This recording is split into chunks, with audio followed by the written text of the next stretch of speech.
Good morning, students. Today I am starting Chapter 4 Animal Kingdom. आज हम चौथा part शुरू करेंगे जंतु जगत। सबसे पहले शुरू करते हैं बेसिस ऑफ क्लासिफिकेशन। ये जो जंतु जगत का वर्गीकरण है उसका क्या आधार या लक्षण उसके क्या है, किस आधार पर हम उसका वर्गीकरण करते हैं। सबसे पहला इसमें डाइवर्सिटी इन एनिमल, जंतुओं में विविधता। जंतु जगत में लगभग 1 लाख से अधिक जंतुओं को रखा गया है और ये एक बहुत बड़ी विविधता है। विभिन्न प्रकार के जीवधारी इसमें रखे गए हैं। लगभग 1 लाख से अधिक जंतुओं की जातियां इसमें रखी गई है। दूसरा है ऑर्गेनाइजेशन, जो इनका बॉडी ऑर्गेनाइजेशन है, संगठन इसको कहते हैं, शरीर संगठन, वो बिल्कुल विविध प्रकार का है। एक अलग अलग प्रकार के जंतु पाए जाते हैं जिसकी वजह से उनका वर्गीकरण करना पड़ा। तीसरा है सिमेट्री या सम्मिति, इसको बोलते हैं कि अलग अलग जंतुओं में अलग अलग सम्मिति पाई जाती है। चौथा है कि जो उनका शरीर, जो उनके शरीर के जनन स्तर है वो डिप्लोब्लास्टिक, द्विकोरिक और ट्रिप्लोब्लास्टिक, त्रिकोरिक इसको बोला जाता है। ये होने के कारण भी उनका वर्गीकरण आवश्यक हो जाता है। नेक्स्ट है बॉडी कैविटी या देह गुहा, कि जो उनके अंदर देह गुहा पाई जाती है वो अलग अलग प्रकार की पाई जाती है। इसके अलावा सेगमेंटेशन, उनमें जो खंडी भवन होता है उसके आधार पर भी उनको अलग अलग वर्गों में वर्गीकृत किया जाता है। और एक और महत्वपूर्ण करैक्टर है जो कि है नोटोकॉर्ड। नोटोकॉर्ड का पाए जाना, जिसके वजह से जीवधारियों को 2 मेन ग्रुपों में बांटा जाता है, अकशेरुकी और कशेरुकी। तो शुरुआत करते हैं सबसे पहले लेवल ऑफ ऑर्गेनाइजेशन, संगठन स्तर इसको बोला जाता है। इस आधार पर जीवों को 3 वर्गों में बांटा जाता है। 3 प्रकार का शारीरिक संगठन जो है जीवधारियों में, जंतुओं में पाया जाता है। सबसे पहला है कोशिका समुच्चय, सेल एग्रीगेट इसको बोला जाता है। इसमें ग्रुप ऑफ सेल होता है, कुछ कोशिकाओं का एक समूह होता है और जंतु बन जाता है। बहुत ज़्यादा उसमें अंग नहीं पाए जाते हैं, कुछ और चीज़ें नहीं पाई जाती, बस कुछ कोशिकाओं का एक समूह होता है और उसमें सिंपल ऑर्गेनिज्म बन जाता है, जैसे कि स्पंज जितने भी होते हैं पोरिफेरा फाइलम के, वो जो उनमें जो है कोशिका समुच्चय पाया जाता है। दूसरा है अंधथैला योजन, इसको ब्लाइंड सैक प्लांट बोला जाता है। ये जो है थोड़ा सा इसमें हल्का सा डेवलपमेंट आता है, एक थैले नुमा जो है संरचना बन जाती है और उसमें जो है एक डाइजेस्टिव कैविटी होती है। भोजन का अंतःग्रहण जो है उसके अंदर हो जाता है, भोजन वो अंदर लेते हैं और अपच खाद्य पदार्थों का बहिक्षेपण भी इसमें हो जाता है। तीसरा है नलिका के अंदर नलिका, ट्यूब विद इन ट्यूब इसको बोला जाता है। और इसके अंतर्गत वेल डेवलप्ड डाइजेस्टिव सिस्टम होता है, एक सुविकसित पाचन तंत्र जो है इनमें होता है और माउथ से लेकर एनस तक जो है वो पाया जाता है और वो जो है भोजन का अंतर्ग्रहण भी करते हैं और भोजन का पाचन भी करते हैं और अपचित भोजन को शरीर से बाहर भी निकालते हैं। तो इस प्रकार से 3 प्रकार के जो जंतु जो है पाए जाते हैं। अगला है शरीर सम्मिति, बॉडी सिमेट्री इसको बोला जाता है। इस आधार पर 3 प्रकार, इसको भी 3 भागों में बांटा गया है। एक है असम्मित, एसिमेट्री इसको बोला जाता है, जिनके शरीर की कोई सम्मिति नहीं होती है, कहीं से भी अगर काटें तो अलग भाग, एक समान भागों में वो नहीं बढ़ता है, तो उसको एसिमेट्रिक बोला जाता है या असम्मिति बोला जाता है। जैसे स्पंजेस, पोरिफेरा जो फाइलम है उसमें असम्मिति पाई जाती है। दूसरा है अरीय सम्मिति, रेडियल सिमेट्री इसको बोला जाता है। इसमें क्या किया जाता है, जब किसी भी जंतु को किसी भी त्रिज्या से, उसकी कहीं भी किसी भी त्रिज्या से काटा जाए तो 2 समान भागों में जो है बढ़ जाता है, उसमें जो है 2 समान भाग जो है बन जाते हैं। और तीसरा जो है द्विपार्श्व सम्मिति इसको बोला जाता है, बाइलेटरल सिमेट्री। बाइलेटरल सिमेट्री क्या होती है, द्विपार्श्व सम्मिति क्या होती है, इसमें एक तरफ से किसी एक तल से जंतु को अगर काटा जाए तो 2 एक दूसरे के समान भाग बन जाते हैं, दोनों एक दूसरे के मिरर इमेज जो है बन जाते हैं। जैसे हम बात करते हैं मनुष्य की, मनुष्य को अगर ठीक ऊपर से नीचे तक 2 एक रेखा खींची जाए तो जो है उसमें जो है 2 समान भाग बन जाते हैं। तो इस प्रकार से इसको द्विपार्श्व सम्मिति या बाइलेटरल सिमेट्री इसको बोला जाता है। अगला है इनके जो कोरक जो होता है डिप्लोब्लास्टिक और ट्रिप्लोब्लास्टिक ऑर्गेनाइजेशन इसको बोला जाता है। एक होता है डिप्लोब्लास्टिक। इसमें क्या होता है, जीवधारी में 2 जनन स्तर पाए जाते हैं। भ्रूण, जब भ्रूण का निर्माण होता है तो उसमें 2 जर्म लेयर बन जाती है, बाह्य त्वचा और अंतः त्वचा।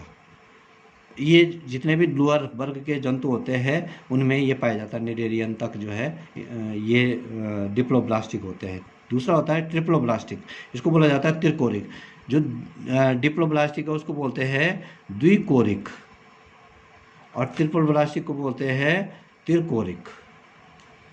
त्रिकोरिक का मतलब है कि भ्रूण से ही उनके अंदर 3 परतें बन जाती है, एक्टोडर्म, एंडोडर्म, मीजोडर्म। बाह्य त्वचा, अंतः त्वचा और मध्य त्वचा बन जाती है, जैसे कि उच्च वर्गीय जंतुओं में, मनुष्य में भी ये पाई जाती है। अगला है बॉडी कैविटी और सीरोम, इसको बोला जाता है देह गुहा हम इसको कहते हैं। इस आधार पर भी जीवों को 3 वर्ग भागों में बांटा जाता है। एक तो होते हैं अदेहगुहीय, एसिलोमेट इनको कहते हैं। इनमें देह गुहा बिल्कुल नहीं पाई जाती है, किसी भी प्रकार की देह गुहा इनके शरीर में नहीं पाई जाती है और इसके अंतर्गत पोरीफेरा और सिलेंट्रेटा को रखा गया है। दूसरा है कूट देहगुहीय, सीडो सिलोमेट इसको बोलते हैं। ये राउंड वर्म में पाया जाता है, मतलब देह गुहा तो होती है लेकिन वो किसी काम की नहीं होती है, सीडो होती है, फॉल्स होती है। वो कोई भी पाचन का कार्य या अन्य कार्य उसके द्वारा नहीं किए जाते हैं। तीसरा है देहगुहीय सिलोमेट इसको बोलते हैं। ये हायर एनिमल्स जितने भी होते हैं उनमें पाए जाते हैं और वास्तविक देह गुहा जो है इनमें पाई जाती है। ऑर्थ्रोपोड में देह गुहा हरासित होती है, रिड्यूस्ड होती है, बॉडी कैविटी से भरी होती है, हीमोसील होता है। और इसमें जो है जो सर्कुलर सिस्टम होता है, सर्कुलेटरी जो सिस्टम होता है देह गुहा के अंदर 2 प्रकार का होता है। एक होता है ओपन सर्कुलेटरी, इसको बोलते हैं खुला परिसंचरण, कि रुधिर जो है किसी नलिकाओं में नहीं बह रहा है, कहीं भरा हुआ है, खुला जो है किसी कैविटी के अंदर भरा हुआ है, उसको ओपन कहते हैं। जैसे जितने भी कॉकरोचेज इंसेक्ट होते हैं या उससे नीचे वाले जितने भी एनिलिड्स होते हैं उनमें जो है ओपन सर्कुलेटरी सिस्टम पाया जाता है, कोई भी उनमें नलिकाएं नहीं पाई जाती है।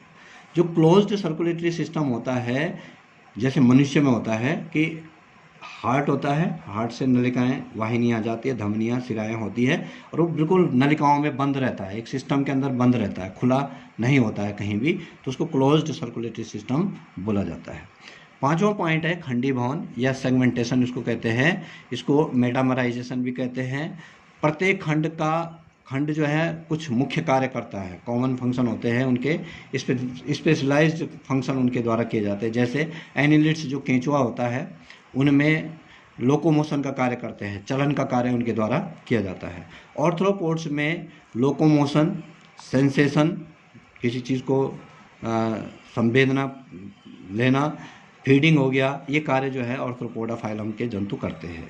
टाइप्स ऑफ सेगमेंटेशन, जो सेगमेंटेशन है उसके 2 प्रकार होते हैं। एक होता है वास्तविक खंडीभवन, मेटामेरिक सेगमेंटेशन इसको बोलते हैं। इसमें क्या होता है, खंडीभवन जो है जो उसके जो खंडीभवन जो उसका शरीर में खंड पाए जा रहे हैं, सेगमेंट्स पाए जा रहे हैं, वो अंदर तक होते हैं, बाहर और अंदर जो है दोनों अंदर तक पाए जाते हैं। जैसे केंचुआ में बाहर भी है तो अंदर भी है खंडीभवन। ऑर्थ्रोपोडा में जितने भी जंतु कीट रखे गए हैं उनमें बाहर से जो खंड दिखाई दे रहे हैं वो अंदर तक होते हैं, उसको बोला जाता है वास्तविक खंडीभवन। दूसरा होता है आभासी खंडीभवन।